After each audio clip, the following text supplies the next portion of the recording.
About the fourth ventricle. And what are the ventricles? So ventricles are the cavity within the brain which produces the CSF and circulate the CSF around the brain and the spinal cord, right? Before we go for the fourth ventricle proper, we will have some idea about the how we will get the cavity of the fourth ventricle. So you all know this is the cerebrum. These two are the cerebral hemisphere. This is the supralateral surface. This is the inferior surface in which you can see these are the midbrain, pons, medulla oblongata. This is the cerebellum. So when we cut the brain stem at the level of midbrain, we will get this specimen. Okay. So now again this is midbrain, this is pons, this is medulla oblongata, and this is the cerebellum.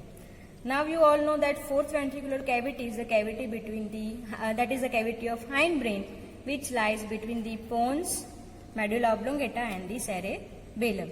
And you all know that cerebellum is connected with the brain stem via three peduncles. From the midbrain, it is connected to the cerebellum by superior cerebellar peduncle. The pons will be connected to the cerebellum by middle cerebellar peduncle, and medulla oblongata will be connected to the cerebellum by inferior cerebellar peduncle. So when we will cut all three peduncles of the cerebellum, we will get this specimen.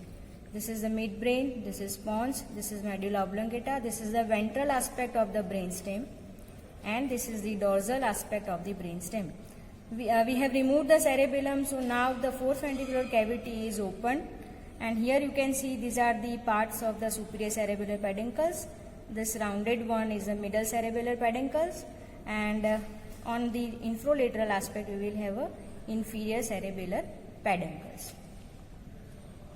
So this is a sagittal section of the brain in which we can identify the triangular shape of the fourth ventricle, which lies between the cerebellum, pons, and the medulla oblongata. You all know that hindbrain consists of pons, medulla oblongata, and the cerebellum, and fourth ventricular cavity that lies ventral to the cerebellum and dorsal to the pons and upper part of medulla oblongata. In the sagittal section of the brain, it is triangular in the shape, and the horizontal section of the brain, it is diamond in the shape. And fourth ventricular cavity, above it is continue with the cerebral aqueduct of the midbrain, and below it will continue with the central canal of the medulla oblongata. And this part of the brain that lies in the posterior cranial fossa of the interior of the cranium. Now why we should learn about the fourth ventricle. So fourth ventricular cavity, it lies in the midst of the vital structures of the pons, medulla oblongata, and the cerebellum. And secondly, in the roof, this is the tent-like roof of the fourth ventricle, in which it possesses three major openings through which the CSF from the fourth ventricle will pass around the brain and the spinal cord. Now there are number of features of the fourth ventricle. There are recesses, angles, boundaries, roof, and floor of the fourth ventricle. We will see one by one. First we will see about the recesses. So for that we have to refer the book first. We will see in the figure of the book that here this is the figure of recesses of the fourth ventricle, and these are the lateral recesses. This is the dorsomedian recess and two dorsolateral recesses. Likewise, we have 5 recesses in the fourth ventricle. First we will talk about the lateral recesses. So lateral recesses are the lateral extension of the cavity into the surrounding substance of the brain, and it lies in between the inferior cerebellar peduncle ventrally. We have inferior cerebellar peduncle ventrally and peduncle of the flocculus dorsally. You will learn in the cerebellum what is the flocculus and what is the peduncle of flocculus. Just now remember that the lateral recess is bounded ventrally by inferior cerebellar peduncle, dorsally by the peduncle of the flocculus. Now lateral recess that extends up to the level of flocculus, and there it ends up by the opening, and that opening is known as foramen of Luschka. So you have to remember that L for L, lateral recess gives rise to foramen of Luschka, through which the CSF from the fourth ventricular cavity will pass out to the cerebellopontine angles. Now, dorsomedian recess. So, dorsomedian recess is the recess that extends dorsally and in the median plane. Here you can see that this is the dorsomedian recess that extends into the white matter of the cerebellum. This is only the recess which is very well defined in the specimen of the brain. The extension of the cavity into the white matter of the cerebellum dorsally and in the median plane, dorsomedian recess. And you can see in the figure that these are the parts of the cerebellum. These are the vermis. This is superior vermis, this is inferior vermis, and you will learn in the tutorial of the cerebellum about the parts of the vermis. But in relation with the fourth ventricle, you have to remember the lingula, it is a part of superior vermis, nodule is a part of the inferior vermis, and nodule that comes in the relation with the dorsomedian recess and the dorsolateral recesses. Now, two dorsolateral recesses. Two dorsolateral recesses that passes on each side of the dorsomedian recess and that lies on each side of the nodule of the cerebellum. That we cannot see very well in the specimen, right? So now we will talk about the angles of the fourth ventricle. First of all, this is a specimen of the midbrain pons medulla and the cerebellum. This is a sagittal section of the midbrain pons medulla and the cerebellum. So here you can see the fourth ventricular cavity. Now if we talk about the angles, so there are four angles. One is the superior angle of the fourth ventricle which continue with the cerebral aqueduct of the midbrain. Inferior angle will continue below with the central canal of the medulla oblongata, and there are two lateral angles that corresponds with the lateral recesses of the fourth ventricle. So I have talked earlier that lateral recess of the fourth ventricle that lies ventrally, that is related ventrally to the inferior cerebellar peduncle, and posteriorly there will be peduncle of the flocculus. So somehow here will be the location of, see, this is the dorsal aspect of the pons, this is the middle cerebellar peduncle, this is the upper part, open upper part of the medulla oblongata, this is the closed part of the medulla oblongata. So here we have inferior cerebellar peduncle. So somewhere over here we will have the lateral recesses of the fourth ventricle. So see, this is the specimen, this is the brainstem, midbrain pons medulla, and this is the cerebellum. So if we talk about the fourth ventricular cavity, see, this is a superior view of the cerebellum. Now I am moving it onto the inferior surface, and if we just separate the lower part of medulla oblongata and the central part of the cerebellum, this cavity is the fourth ventricular cavity. Okay, so you know that, see, this is the fourth ventricular cavity which will be bounded above by the superior cerebellar peduncles and below by the inferior cerebellar peduncles. We will refer the book now. So fourth ventricular cavity, it is bounded superolaterally by the superior cerebellar peduncles. These are the superior cerebellar peduncles. These are the middle cerebellar peduncles, and inferolaterally we have inferior cerebellar peduncles supplemented by gracile tubercle medially and cuneate tubercle laterally. So supralaterally boundary will be the superior cerebellar peduncle. Infralaterally there will be inferior cerebellar peduncles along with the gracile tubercle medially, cuneate tubercle laterally. Roof of the fourth ventricle. So this is again mid-sagittal section of the brain in which you can see the tent-like shape. It is the roof of the fourth ventricle. It is having two sloping surfaces. This is the upper sloping surface. This is the lower sloping surface. Now upper sloping surface is formed by the convergence of the two superior cerebellar peduncles along with the superior medullary velum. Now this thin sheet of white matter, you can see the moving part is the superior medullary velum, thin sheet of the white matter which bridges the gap between the two superior cerebellar peduncles. These are the two superior cerebellar peduncles, and this will be the superior medullary velum, which bridges the triangular gap between the two cerebellar peduncles. So superior cerebellar peduncle and superior medullary velum, which is a thin sheet of white matter nervous tissue, forms the upper sloping surface of the fourth ventricle. Now if we talk about the lower sloping surface, so this is the lower sloping surface of the fourth ventricle, and it is formed by the non-nervous tissue is inferior medullary velum, and non-nervous tissue that is formed by the ependyma of the fourth ventricle itself and the pia mater, which is covering the cerebellum and the medulla oblongata. So you have to remember that inferior medullary velum is the non-nervous tissue, and it is forming the lower sloping surface of the roof of the fourth ventricle. And in the lower part of the inferior medullary velum, somewhere over here, in the lower part of the inferior medullary velum, we have a median large aperture of the fourth ventricle, and that is known as foramen of Magendie.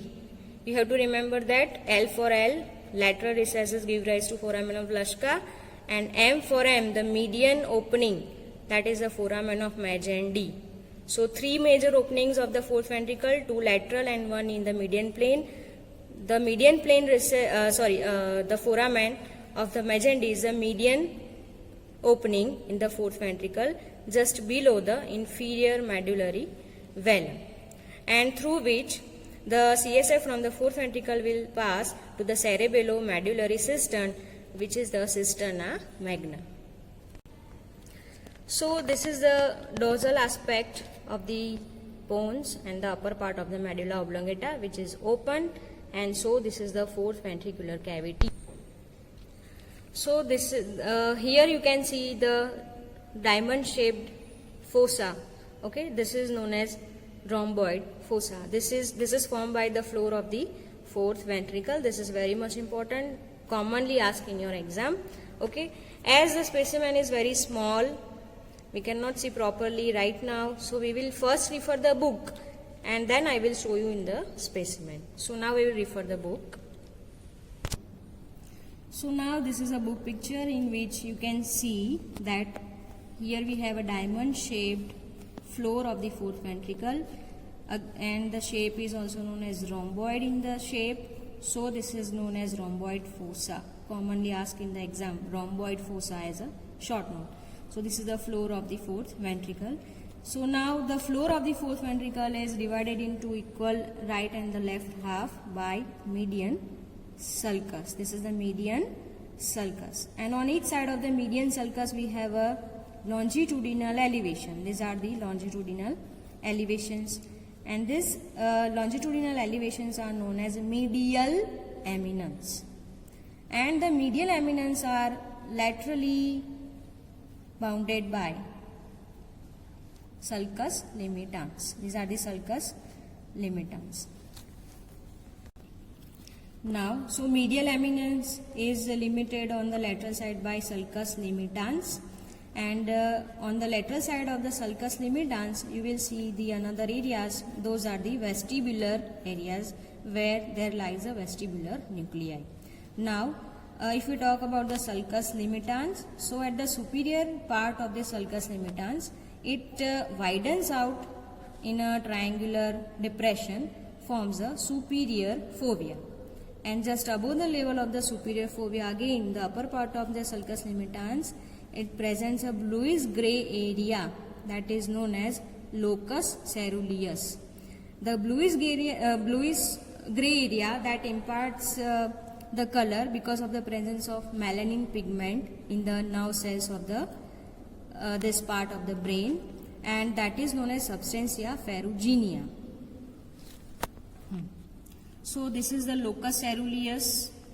Okay, that is also named as substantia ferruginea, in which the neurons of substantia ferruginea, or we can say the neurons of locus ceruleus, contains more amount of the norepinephrine. And if we trace the sulcus limitans below, we will again have a small depression, that is the inferior fovea. And below the level of inferior fovea, sulcus limitans will move towards the midline, and it will divide the lower part of open upper part of the medulla oblongata into the two triangles. Before that, along the medial eminence at the level of superior fovea, the medial eminence will be having a oval elevations on each side of the median sulcus. This is known as facial colliculus, and you know all about the internal chain of the facial nerve, in which the motor nucleus of the facial nerve that hooking around the abducent nerve nucleus, and that is known as neurobiotaxis.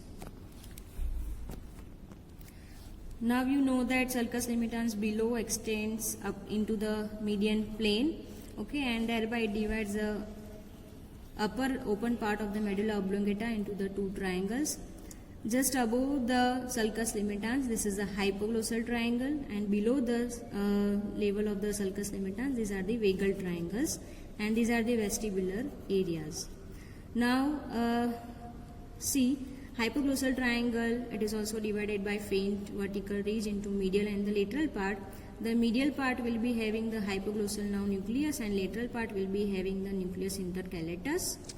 The lower triangle, which is a vagal triangle, is again divided by one faint oblique ridge, that is known as that is the funiculus sapierens, and it divides the lower part into the upper will be the proper vagal triangle, and the lower one will be the area postrema. Now this is very much important, area postrema. It is the center for the vomiting, and it is also devoid of blood-brain barrier. You have to remember this. This is the area postrema. It is having a vomiting center, and it is not having the blood-brain barrier. So the lower part of the floor of fourth ventricle will be having a hypoglossal triangle above, vagal triangle below, and in the vagal triangle, the most lower part will be the area postrema. And you can see that the whole is a rhomboid shaped floor of the fourth ventricle, which is formed by the dorsal aspect of the pons and dorsal aspect of the upper part of the medulla oblongata. And in the median plane, sorry, not in the median plane, in the intermediate area, it is formed by the transversely running fibers. Those are known as stria medullaris, and stria medullaris are the fibers coming from the anterior external arcuate fibers. They are coming from the arcuate nuclei. Stria medullaris, they are the transversely running fibers in the intermediate area of the floor of fourth ventricle, coming from the anterior external arcuate fibers from the arcuate nuclei. And another thing is, this is the V-shaped white ridge, which is known as tinea. This is made up of white matter, and this is known as tinea. And at the convergence of the tinea, this area is known as obex. This is known as obex. And the feature of the lower part of the floor of fourth ventricle that resembles the pen nib. This is very important. This area resembles the pen nib, so this is known as calamus scriptorius. Calamus scriptorius. And below the tinea, you can see this is a gracile tubercle, cuneate tubercle, and this is the inferior cerebellar peduncle, and this is a tuber cinereum. Now this is a specimen for the fourth ventricle. I will try my best to show you the features. So just identify the colliculi. These are the colliculi of the midbrain, then superior cerebellar peduncles. This is a superior medullary velum. These are the middle cerebellar peduncles. Here we have an inferior cerebellar peduncles. And now we are able to see the rhomboid fossa. So it is divided into equal right and the left half by, this one is the median sulcus. This one is the median sulcus. On each side of the median sulcus, we will find out the longitudinal elevation. These are the medial eminence. And on each side of the medial eminence, you will find the sulcus limitans. This is the area of the sulcus limitans. On each side, See, this is a cut portion. I cannot show you the best, but this will be the sulcus limitans. And at the upper part of the sulcus limitans, this is the depression. This is the depression. That is known as superior fovea. And above that, this area, which is bluish gray area.